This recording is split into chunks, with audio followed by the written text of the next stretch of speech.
Welcome to the Slop Temple. We pray this video helps. You begin by confirming the monitor's EDID and native limits so you avoid incompatible values. Next, install the latest GPU driver.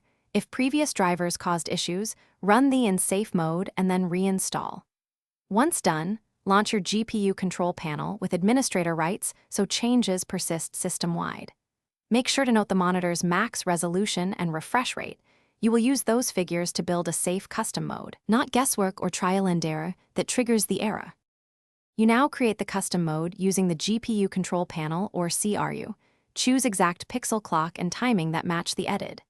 If unsure, pick reduced blanking for high resolutions and set horizontal and vertical active pixels to the monitor's native values.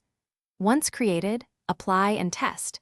If the display rejects it, remove the mode and try slightly lower refresh rates or different timing presets.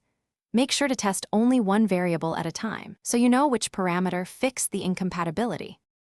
You finish by saving the working custom mode and locking it in both the GPU panel and Windows display settings so it persists.